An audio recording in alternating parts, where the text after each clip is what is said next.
Hi, I'm Spiky. Welcome to my clinic.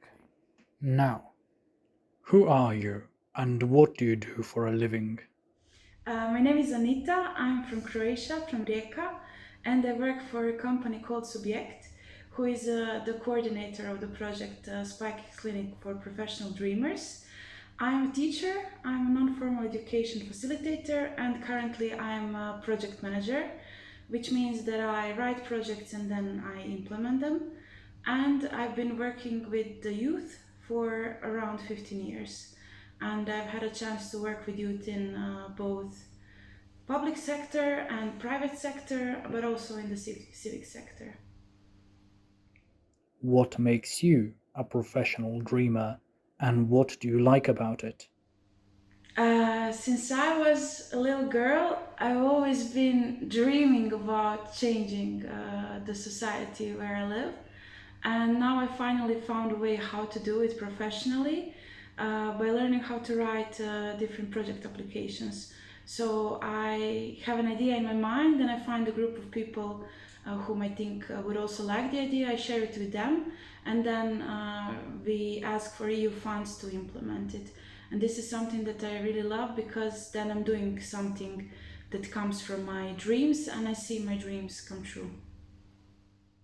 What challenges have you faced as a youth worker? I have faced different challenges.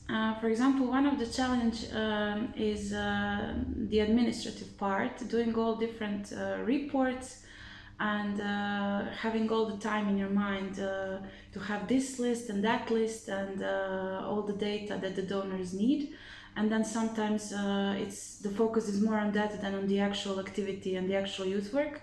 But it also depends on the sector. What I really love about youth work is the actual work with youth, but sometimes it feels like there is much more of other work than actually working with the youth. And private sector has its own challenges because it's often also about making profit. So how to find a healthy balance between making profit and doing something good for the community and for the youth. What does burnout mean for you? Give some examples. Burnout for me is exhaustion at a physical level, mental level, and emotional level. Physical level means that my body is not functioning normally. For example, it can be insomnia. Sometimes I also have vertigos. Where everything is spinning around me, and the doctors cannot determine why it is except for stress. It's also my immune system going down and being constantly ill, prone to getting cold or flu or even COVID. Then mentally, it's about overthinking, overanalyzing, and all the time, like the brain is working. And emotionally, in my case, it's often feeling sad or feeling angry and boiling inside and not knowing how to like put it all out. And then what I tend to do is to also isolate myself, to withdraw from my friends and family and just be on my own until I sort it out. And sometimes actually it is people who I need to help me get out of burnout. If burnout was a dragon, how would you describe it? Uh, I've been thinking a lot about visualizing my burnout as a dragon, and then I see it as a black dragon that is invisible. It changes shape and form, and it is always somewhere around. So usually, if everything is okay, then it just sleeps and is relaxed, and it's somewhere in the background and invisible. But as the stress accumulates, it starts growing, and then I can feel it on my shoulders, also sometimes physically, like things being heavy, and then sometimes it shows itself. And if I don't deal with whatever causes stress, then it grows, and it grows until it becomes too much. So sometimes I can see it and it's black, and sometimes I can just feel it and know it's here, but it doesn't show its face or form. Okay, Oops, sorry. How did burnout impact your life and how did you deal with it? Burnout impacted and still impacts my life a lot. This is also one of the reasons why I wrote this project, Spikey's Clinic for Professional Dreamers. Like I mentioned before, there is the physical level, and in general, when I feel stressed, if I don't deal with it, then my body stops cooperating with me, and it's this sense of feeling really exhausted and not seeing a way out.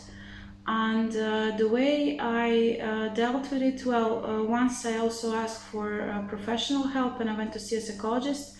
But what I usually do is talk with my friends and ask comfort and support from them. And recently, this project helped me a lot with practicing different self care techniques, some small steps I can do every day, so not to end up in a huge burnout again. What did you learn from your experience? From my experience of burnout, I learned that I can't control everything and that things can't be perfect all the time. And for me, this was a big lesson as a perfectionist who always wants to have things sorted out and the way I imagine them. Burnout taught me to let go and also to take better care of myself and um, to recognize the signs of it and to do something about it and not wait until it becomes too much. So, in a way, burnout made me stronger, but I would prefer to live without it if possible. Now, if you could send a message to a younger self, what would you say to help them prevent burnout? Dear Anita, if you experience some problems at work, please try to speak with your colleagues and with your boss. Tell them what is bothering you and ask for feedback. And if you see that things can't change and that you can't deal with it, it's really okay to leave because there are other jobs waiting for you.